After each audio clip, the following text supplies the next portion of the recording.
নমস্কার, অবির রান্নাশালায় আপনাদেরকে স্বাগত। আপনারা নিশ্চয়ই সবাই খুব ভালো আছেন, আর আমিও ভীষণ ভালো আছি।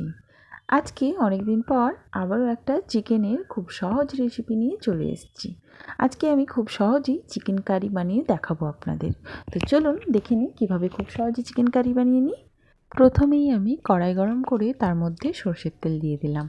এরপর আগে থেকে আমি বড় বড় সাইজের একটু আলু কেটে রেখেছিলাম, সেগুলো আমি দিয়ে দিলাম। এবার আমি এর ওপর দিয়ে সামান্য লবণ আর একটু হলুদ দিয়ে কিন্তু ভালোভাবে মিশিয়ে নেব।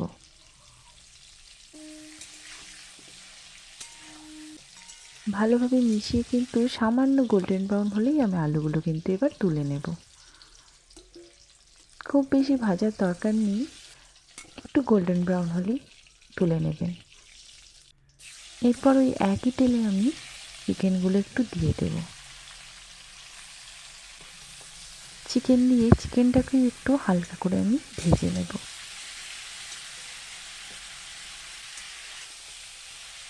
খুব বেশি ভাজার দরকার নেই, হালকা একটু ভেজে নেব, ব্যাস। এবার তুলে নেব। এইভাবে চিকেনটা ভেজে নিলে চিকেনের একটা কাঁচা গন্ধ থাকে, সেই গন্ধটা কিন্তু থাকে না।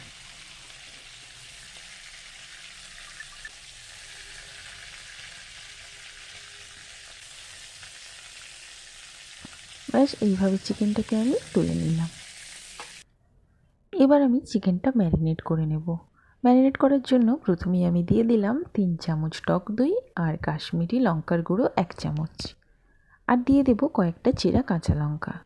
ব্যাস, এটাকে ভালোভাবে মাখিয়ে নেব। মাখানো হয়ে গেলে এটাকে আমি 10-15 মিনিট এটাকে ঢাকা দিয়ে রেখে দেব।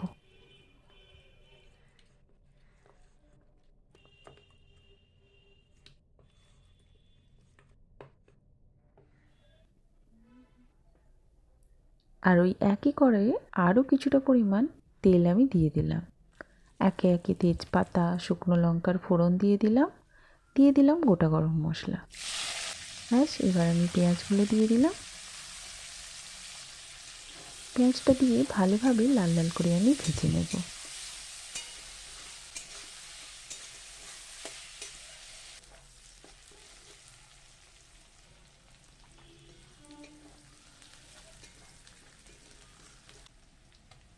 দিয়ে দিলাম রসুন বাটা।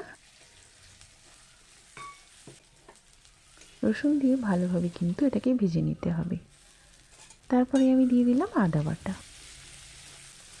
আদা বাটা দিয়েও আরও একবার ভালোভাবে একটু মিশিয়ে নিলাম। দিয়ে দিলাম টমেটো।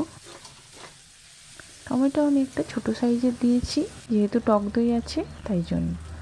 দিয়ে দিচ্ছি পরিমাণ মতো লবণ। বেশ, আবারও ভালোভাবে মিশিয়ে নিচ্ছি। দিয়ে দিচ্ছি পরিমাণ মতো হলুদ। হলুদটা একটু বেশিই দেবো, যেহেতু চিকেনে হলুদ দেওয়া নেই। সামান্য একটু জল দিয়ে দিলাম, কারণ কড়াইয়ের মধ্যে একটু লেগে লেগে যাচ্ছে তাই জন্য। ব্যাস, আর কোনো মশলা কিন্তু আমি এতে ব্যবহার করলাম না, কোনো জিরে গুঁড়ো নয়, কোনো ধনে গুঁড়ো নয়। ব্যাস, এবার আলুগুলো দিয়ে দিলাম, দিয়ে একটু ভালোভাবে কষিয়ে নেব। এবার আমি ম্যারিনেট করা চিকেনটা এর মধ্যে দিয়ে দিলাম। তারপর এটা ভালোভাবে মশলার সাথে মিশিয়ে নিচ্ছি।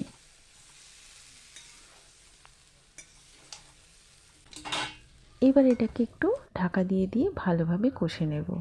মাংসের স্বাদ তখনই ভালো হবে যখন আমরা এটাকে ভালোভাবে কষবো। দেখুন, অনেকটা পরিমাণ জল বেরিয়ে গেছে। ওই জলেই কিন্তু মাংসটা আমি ভালো মতো করে কষতে থাকবো। এইরকমভাবে বারবার ঢাকা দিয়ে মাংসটাকে কষবো। আবার ঢাকনা খুলে মাঝে মাঝে একটু দেখে নিতে হবে। মাংস কষানো কিন্তু একদম প্রায় শেষের দিকে। আবারও একবার ঢাকা দিয়ে দিলাম। আবারও ঢাকনাটা খুলে দেখব।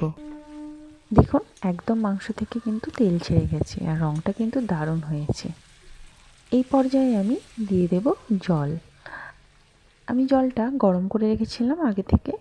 এখানে কিন্তু গরম জল দেবেন, নাহলে কিন্তু মাংসটা ছিবড়ে হয়ে যাবে।